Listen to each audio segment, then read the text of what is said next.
तर आज आपण अयंगर बेकरी स्टाईल सॉफ्ट रवा केक कसा बनवायचा हे पाहणार आहे। इथे मी केक कट करत आहे आणि यावरून तुम्हाला कळलं असेल की हा रवा केक किती मऊ आणि लुसलुशीत बनला आहे। रवा केकचा टेक्स्चर पहा किती परफेक्ट आहे, एकसारख्या रंगावर बेक झाला आहे। असा स्पॉन्ज केक होण्यासाठी ना महत्त्वाचं असतं ते म्हणजे मेजरमेंट। तर आजच्या व्हिडिओमध्ये अगदी परफेक्ट मेजरमेंट दाखवलं आहे, त्यामुळे असा केक कोणीही सहज बनवू शकेल। तर चला, अंड न वापरता, मैद्याचा जराही वापर न करता, कोणताही फूड कलर न वापरता परफेक्ट रंग आला आहे। इतकंच नाही तर ओव्हनचा सुद्धा वापर न करता आज आपण हा केक ना कुकरमध्ये बेक करणार आहे। अगदी साधी सोपी रेसिपी आहे। खूप साऱ्या भांड्यांचा पसारा न करता अगदीच एकाच भांड्याचा वापर करून झटपट असा रवा केक कसा बनवायचा हे पाहून घेऊ। सुरुवात करूया आपल्या रेसिपीला। नमस्कार मंडळी, मी वैशाली पवार तुम्हा सर्वांचं आपल्या माऊलीज किचनमध्ये मनापासून स्वागत करते। तर रवा केक बनवण्यासाठी इथे मी बारीक रवा घेतला आहे। तर 1 कप आणि पाव कप इतका रवा घेतला आहे, म्हणजेच 1 कप प्लस 1/4 कप इतका रवा आहे। रवा जाड बारीक कोणताही घ्या। जर तुमच्याकडे मेजरिंग कप नसेल तर कोणतीही एकसारखी वाटी घ्या आणि त्या एकसारख्या वाटीने तुम्ही सर्व पुढचे जिन्नस मोजून घेऊ शकतात। म्हणजे 1 वाटी रवा घ्या आणि दुसऱ्या वाटीने पाव वाटी रवा घ्या। चला आता पुढे काय करायचं हे पाहून घेऊ। जसं की मी म्हटलं होतं की आपण खूप साऱ्या भांड्याचा वापर न करता हा केक करणार आहोत। तर इथे मी मिक्सरचं भांडं घेतलं आहे। आता यामध्ये आपण जो रवा घेतला होता तो काढून घेऊ।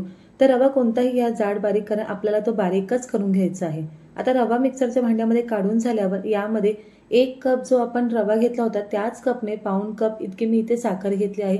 साखर सुद्धा आता आपल्याला छान बारीक करून घ्यायची आहे, ते सुद्धा यामध्ये घालून घेत आहे। आता आपला जो रवा केक आहे ना, याला छान चव येण्यासाठी आणि बाइंडिंग येण्यासाठी मी पाव कप कस्टर्ड पावडरचा वापर करत आहे।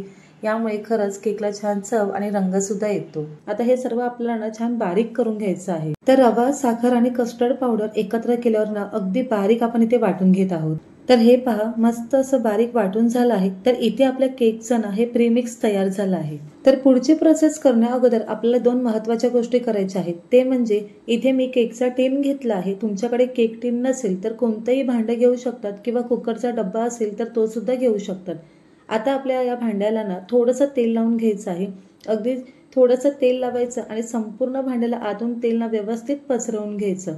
तर हे आपण यासाठी करणार आहोत की जेव्हा यामध्ये केकचं बॅटर घालू ना आणि केक व्यवस्थित बेक झाल्यावर तो डिमोल्ड व्हावा, त्यासाठी आपल्याला ही प्रोसेस करून घ्यायची आहे। तर इथे या भांड्याला आतून तेल लावून झालं ना की आता यामध्ये आपण मैदा घालणार आहोत आणि मैदा ना संपूर्ण भांड्याला पसरवून घेणार आहोत।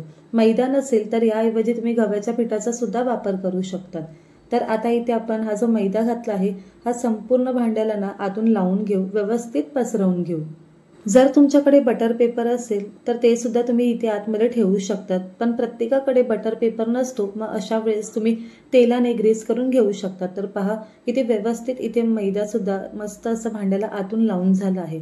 आता यानंतरची महत्त्वाची जी प्रोसेस आहे ती करून घेऊ। तर आज आपण केक ओव्हनमध्ये बेक न करता कुकरमध्येच बेक करणार आहोत। त्यासाठी इथे मी कुकरनं 10 मिनिटांसाठी प्रीहीट करून घेणार आहे। तर कुकरमध्ये ना कोणतीही थोडीशी ना हायटेड अशी जाळी किंवा काही तुम्ही एखादी जरा मोठी अशी प्लेट ठेवू शकतात, जी थोडी हाईटला असेल ते ठेवायचं। त्यानंतर यावर मी जी घरातली नॉर्मल एखादी प्लेट आहे ती ठेवत आहे। मी इथे ना कुकरचं जे झाकण आहे ते अजिबात वापरणार नाही।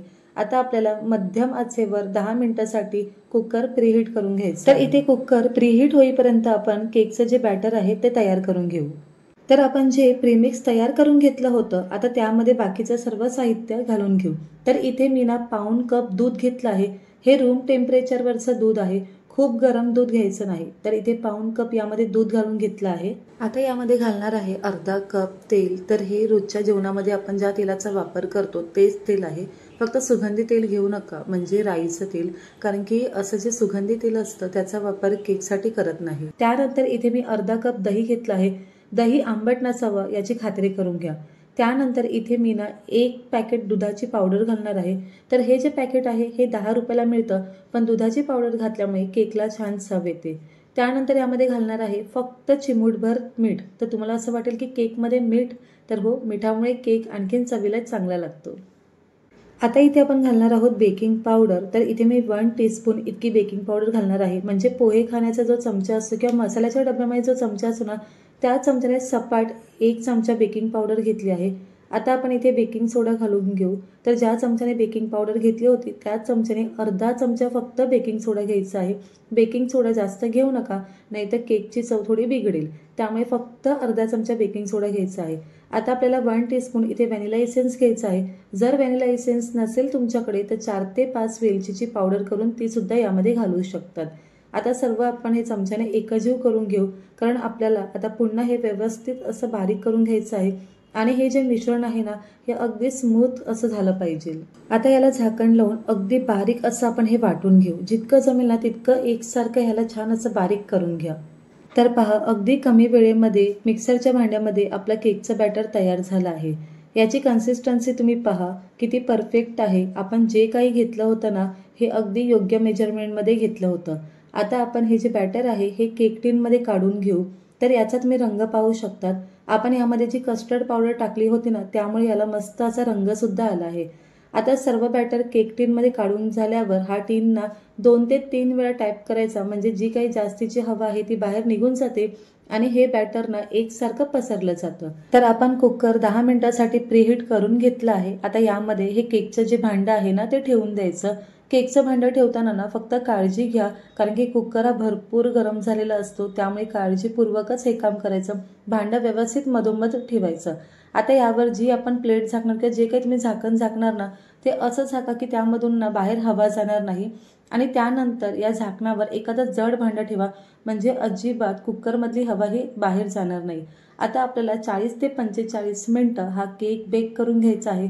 सुरुवातीचे 10 मिनिटं मीडियम फ्लेमवर आपण बेक करायचा आणि त्यानंतरचा सर्व वेळ अगदी स्लो फ्लेमवर आपल्याला हा केक ना बेक करून घ्यायचा आहे। 40 मिनिटापर्यंत ह्याचं झाकण अजिबात खोलू नका। तर 40 मिनिटं झाली आहेत, केक बनला की नाही हे पाहून घेऊ। तर इथे पहा, केक कसला टम्म फुगला आहे आणि याला रंग सुद्धा एकसारखा आला आहे। आता केक हा बेक झाला की नाही हे कसं ओळखायचं, तर त्याच्या बाजूच्या ज्या कडा आहेत ना त्या मोकळ्या होतात, तरी सुद्धा याच्या मध्यभागी चाकू घाला किंवा टूथपिक घाला। जर ती क्लीन निघाली ना म्हणजे केक व्यवस्थित बेक झाला आहे। तर आता आपण हा केक ना बाहेर काढून घेऊ, कारण जर तुम्ही हा कुकरमध्ये ठेवला तर तो अजून थोडासा बेक होऊ शकतो किंवा त्याचा जो रंग आहे ना तो आणखीन थोडा डार्क होईल। आता केक व्यवस्थित थंड करून घ्यायचा आणि त्यानंतरच आपण हा कट करून घेऊ। तर इथे केक पूर्णपणे थंड झाला आहे। आता हा डिमोल्ड करण्यासाठी याच्या बाजूच्या कडा पूर्णपणे मोकळ्या करून घ्यायच्या। तर इथे पहा, केक टिनमधून केक किती सहजपणे बाहेर आला आहे। अजिबात हा तुटला नाही किंवा आपलं जे केकचं भांडं आहे ना त्याला सुद्धा काही हा चिकटला नाही।